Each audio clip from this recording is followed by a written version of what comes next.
The Progressive Era, Section 1 with Ms. Loshy. The Industrial and Gilded Ages. The Industrial and Gilded Ages exposed problems with society. People sought to right the wrongs that had occurred due to industrialization. Farmers. Farmers continued to struggle on the Great Plains.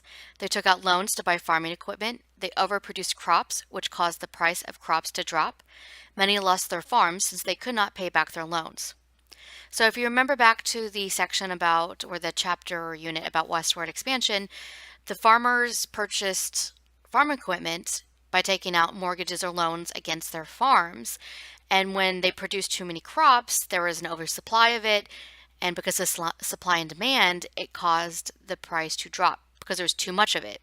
When you have a limited supply, the price goes up. When you have a lot, the price goes down.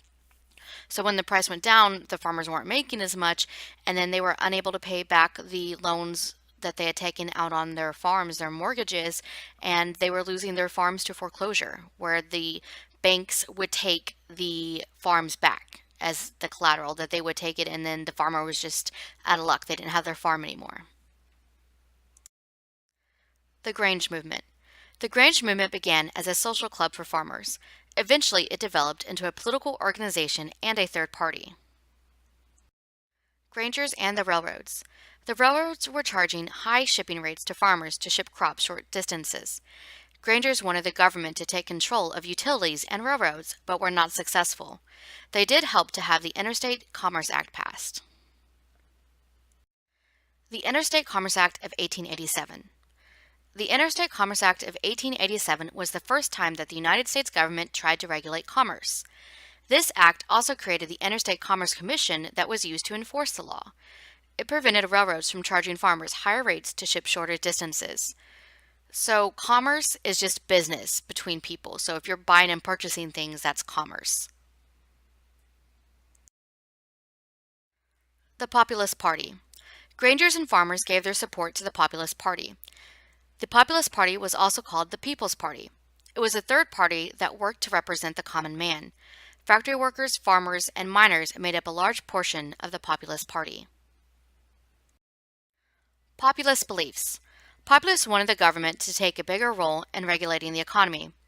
They were also interested in pushing through many reforms, including unlimited coinage of silver, direct election of senators, government ownership of utilities, gradual income tax, secret ballots, term limits for president, and an 8-hour workday. So the unlimited coinage of silver, that's going to be where they're trying to circulate more money into the economy, direct election of senators, to have the senators elected directly by the people, government ownership of utilities where they would own things like the telephone lines, the railroads, eventually electricity, water, etc. Gradual income taxes where your income tax would be based on how much you made. It would go gradually up from the lower portions. The poor people would pay less and the rich would pay more. Secret ballots is where you could keep your vote secret. Term limits for president is when you would only have 2 terms for president as opposed to 4, 5, 6, or lifetime terms. And an 8-hour workday just means that the workday itself would only last for 8 hours as opposed to 12 or 16-hour workdays. Unlimited coinage of silver. Unlimited coinage of silver would increase the amount of money made out of silver circulating in the economy. This would decrease the value of the money. By decreasing the value of the money, the farmers would be able to pay their loans back on their farms more easily and quicker. So essentially with this, if you're pumping more money into the economy, then it's going to be worth less. Because when you have more, something is worth less. That doesn't mean that the loans themselves are going to change. If the farmers had a $100 loan, it's still a $100 loan.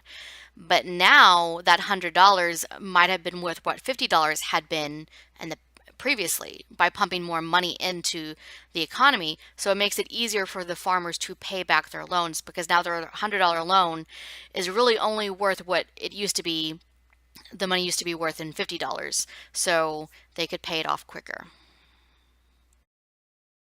Direct election of senators. State legislatures were the ones who elected senators to represent people in Congress. Populists wanted senators to be directly elected by the people that they represented. So essentially what's happening with this is the state legislatures that are basically your state government is electing the senators who are going to represent you in Congress, and the populists were saying the people should elect the senators who are going to represent them in Congress, not the state government. Government-owned utilities and railroads.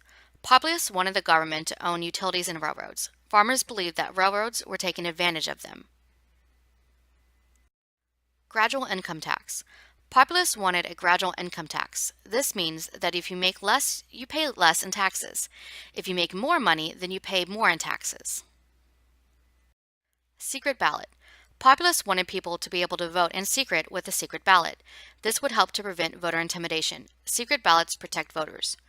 So with a secret ballot, you could go to the polling station and vote for whoever you want, and nobody knows who you voted for. And that is a really good thing because it means your employers don't know, your friends don't know, your neighbors don't know, and nobody can try to intimidate you to get you to vote a different way. Immigration restrictions. The Populist Party was made up of mostly working men. They worked in factories, mines, and other unskilled positions. They wanted to have regulation on immigration to protect their jobs from immigrants who were willing to work for lower wages. 8-hour workday. Populists wanted to reduce their work days to 8 hours. They wanted 8 hours of work, 8 hours of leisure time, and 8 hours of sleep. Leisure time is basically your free time where you can choose to do what you want. So if you add up 8 plus 8 plus 8, that equals 24. So they wanted a third of their day to be working, a third to be sleeping, and a third to basically do what they wanted.